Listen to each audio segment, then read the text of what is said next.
Hola a todas y todos, mi nombre es Fabrizio Lorusso, esta es la columna semanal que agradezco el espacio al amigo, colega Jesús Escobar aquí en el canal y tiene que ver con la ONU, el Comité contra las Desapariciones Forzadas de la ONU, las instituciones y figuras políticas mexicanas sobre este debate y el tema central aquí es la desaparición forzada en México, ¿no? Sus entendimientos, definiciones, que son técnicas, objetivas, pero también sus interpretaciones en ocasiones equivocadas, ¿no? Vamos un poco a los hechos de la semana. El pasado 4 de marzo, Olivier de Fruiville, presidente del Comité de la ONU contra la Desaparición Forzada, que se llama CED-ONU por sus siglas en inglés, en el marco del discurso de clausura del 28 periodo de sesiones, refirió a información relacionada con México.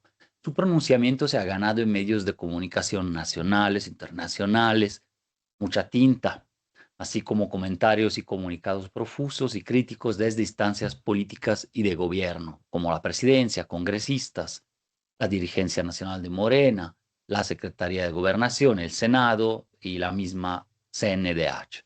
A la par, también se ha difundido información confusa, parcial, instrumental, dependiendo del medio de comunicación, de los sesgos políticos, de los actores en juego y de sus acusaciones o interpretaciones sobre la actuación o las frases del Comité de la ONU contra las Desapariciones Forzadas, ¿no? Repitiendo un patrón cíclico histórico de desconocimiento o desestima, cuando menos de la problemática de las desapariciones en México, nuevamente el debate en la arena pública se ha orientado al sensacionalismo y a la partidización de un lado y del otro. La tensión entre actores internacionales y nacionales, entre bullicios mediáticos que nos confunden y cierto tipo de soberanismo muy recargado, al menos en esta ocasión, va en detrimento de una sana discusión acerca de las mejores prácticas y políticas públicas integrales que se requieren sobre las desapariciones, ¿no? Por otra parte, se hace a un lado lo más importante, los diálogos abiertos, ¿ya? Por ejemplo, por la Secretaría de Gobernación con los colectivos de búsqueda de personas, ¿no? Los cambios planteados, las reformas legales que están ahí ahorita discutiéndose, las peticiones concretas de las víctimas se dejan a un lado, también las instancias internacionales han hecho peticiones, etcétera, entonces pasan en segundo plano por el debate que hay en lugar de ser el centro de la discusión o eventualmente de la crítica. Entonces, también hay peticiones de la sociedad ante la persistencia de graves violaciones a derechos humanos y violencias que a menudo es complicado hasta definirlas o comprenderlas en su dimensión y contexto inmediato y de larga data, es decir, su permanencia desde finales del siglo XX y recrudecimiento desde la guerra al narcotráfico de Calderón para acá. Parte del debate se ha centrado ahora en torno a si la desaparición es o no es una política del Estado mexicano, desaparición forzada, con el gobierno y el Senado empeñados en negarlo tajantemente. En efecto, hay que decir, hoy en día sería difícil demostrar que existe una política de Estado centralizada, una estrategia desde la federación o alguna entidad para desaparecer forzadamente a personas o disidentes, como sucedía en la segunda mitad del siglo XX con la contrainsurgencia o la guerra sucia. Sin embargo, el Comité de la ONU fue muy cuidadoso, nunca afirmó esto como tal, ni se necesitaba, en mi opinión, una respuesta al respecto en este momento tan fuerte y con esos tonos adoptados, por ejemplo, por la CNDH o el Senado. Esta última, la CNDH, ha publicado un comunicado el 6 de abril, abriendo, digamos así, este debate, pero desde una postura en parte equivocada, por así decirlo, ¿no? Y que dice: rechazamos que se viva una crisis de desapariciones en México y más aún que éstas sean consecuencia de una política de Estado. Habría que definir primero qué significa crisis y si la situación de México más bien ya se puede considerar tristemente endémica, estructural en cuanto a desapariciones.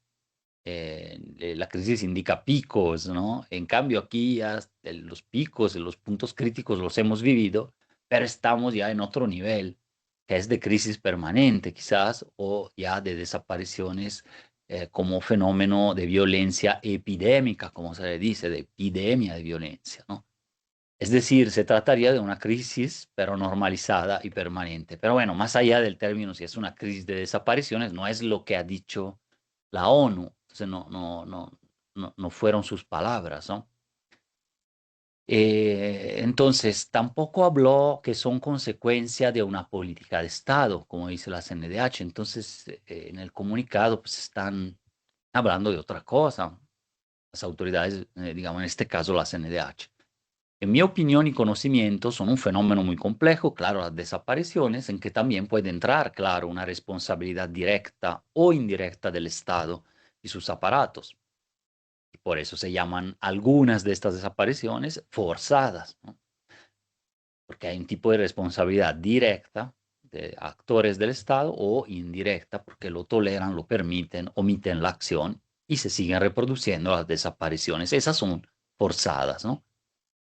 Pero no hablaría de una estrategia de Estado para eso, pero tampoco lo hizo la ONU, ¿no?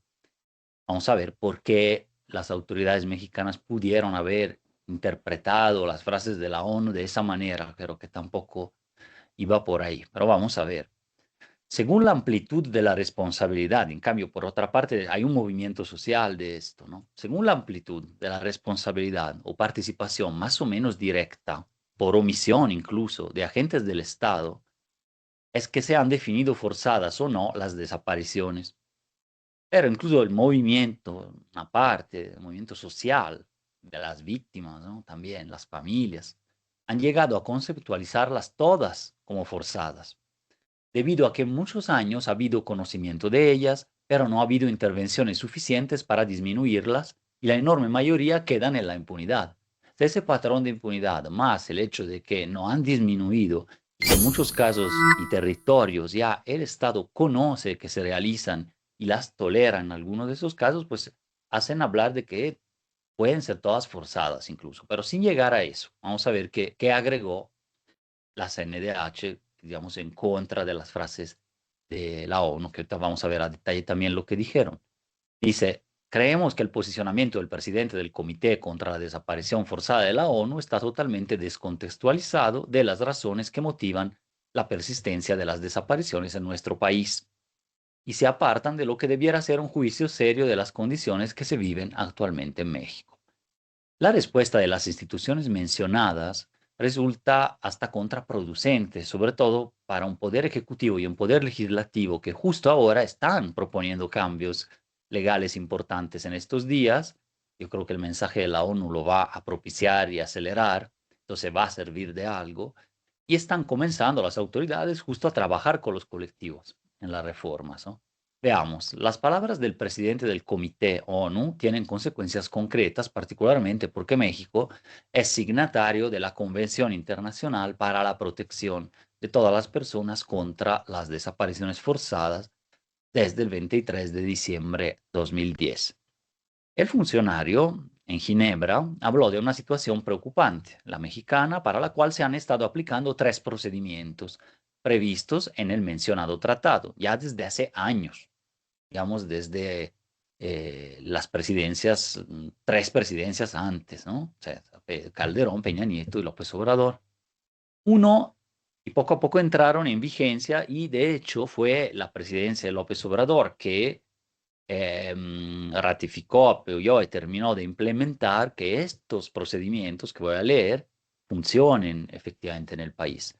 Uno, las acciones urgentes, ¿no? Que son como peticiones al comité de que apoye con la búsqueda y que las autoridades nacionales rindan cuenta, la fiscalía, por ejemplo, rindan cuenta de lo que hace, según el artículo 30. Otro es el procedimiento de comunicaciones individuales del artículo 31, que también se activó recién. De eso no hay muchas, hay centenares, yo creo más de 600 acciones urgentes.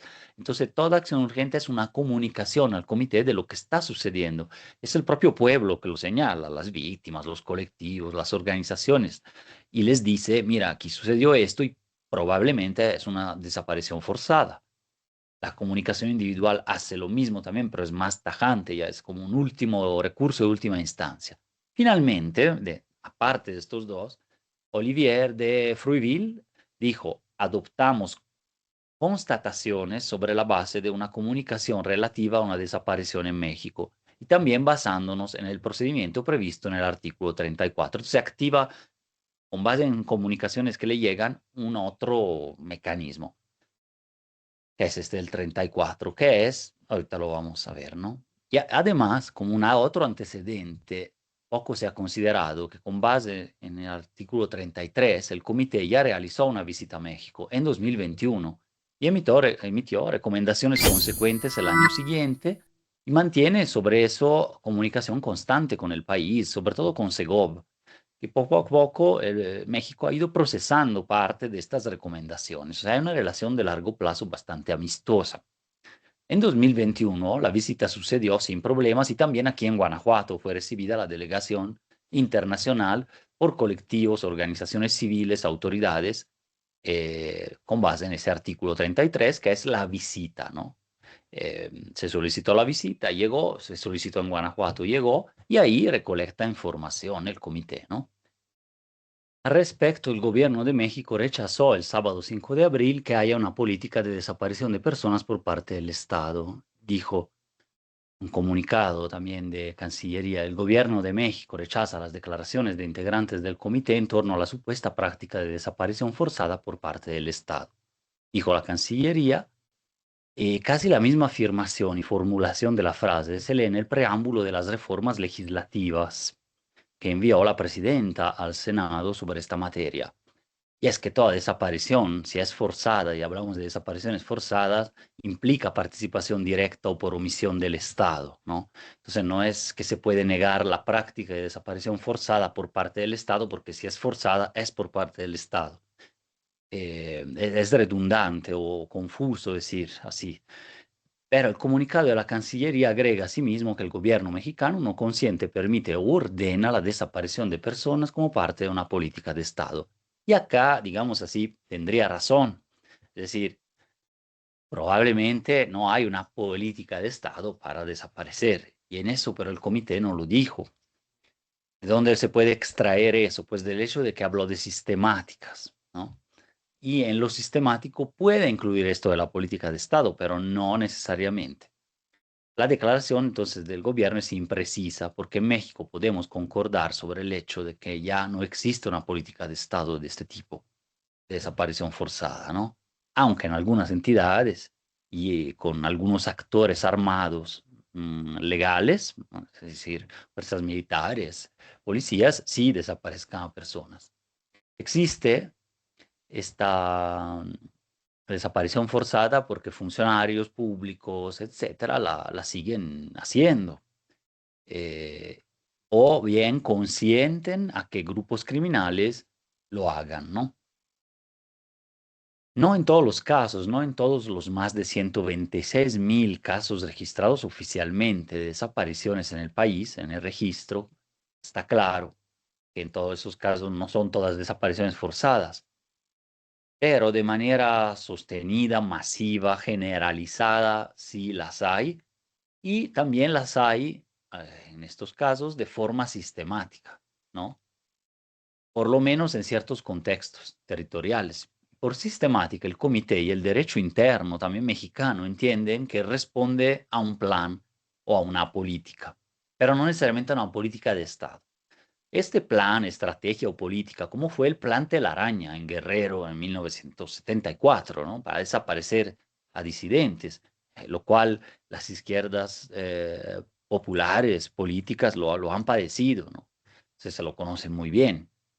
O como en la Argentina de la última dictadura, ¿no?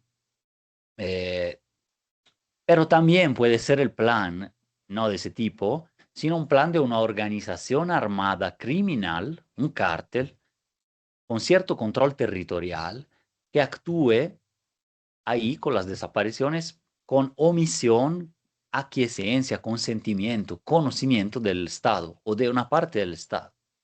Aquí supongo está la clave para comprender que si hablamos de, o el SED, Comité ONU, habla de desapariciones forzadas generalizadas o sistemáticas, es porque ha recibido información coherente de este tipo. Y finalmente, por el artículo 34, quiere conocer de parte del Estado que no es un gobierno, ni en los últimos dos, ni en los últimos tres gobiernos como tal, ni es el Congreso o el Senado actual, es el Estado mexicano en su continuidad y trayectoria como actor internacional, ¿no? Entonces no es una cosa del gobierno actual. Entonces, más allá de las polémicas, el gobierno agregó que en apego a sus obligaciones atenderá las solicitudes de información que remita el comité. En realidad, a pesar de las explicaciones imprecisas o falaces que ha dado en los comunicados, al final se dice dispuesto a colaborar el gobierno actual como representante en este momento del Estado mexicano, entre otros, ¿no? Pero no como identificar, ¿no?, el gobierno con el Estado. Entonces, como un comunicado del 8 de abril, el Senado exigió sanciones contra el presidente del comité de la ONU y rechazó sus aseveraciones. Ahí fue quizás el órgano constitucional más duro y más impreciso y falaz al hablar de esto, considerando que, dice, el gobierno que encabeza la jefa del Estado mexicano, Claudia Sheinbaum, no practica en ninguna circunstancia la aberrante e inhumana práctica de la desaparición forzada. La ONU ha emitido a su vez después una aclaración para no suscitar malos entendidos. Lo que pasa es que el comité no ha hablado del gobierno mexicano como autor de las desapariciones o de una política estatal concertada como en la Guerra Sucia, sino que se refirió a agentes del Estado, ¿no?, funcionarios, policías, etcétera, que han operado antes y después del actual gobierno. Pueden ser funcionarios coludidos con el crimen organizado para cometer desapariciones, por ejemplo, y esas son forzadas igual y existen todavía. Es decir, se han documentado desapariciones cometidas como plan de organizaciones armadas delincuenciales con la autorización, tolerancia o conocimiento, apoyo de ciertos aparatos estatales o funcionarios, policíacos, militares, etc. La decisión del SED, del Comité de la ONU, de comunicarle a México de que le pedirá información en las próximas semanas sobre las desapariciones fue colegiada. Fue todo el comité, no personal del presidente, que han pedido como sancionarlo.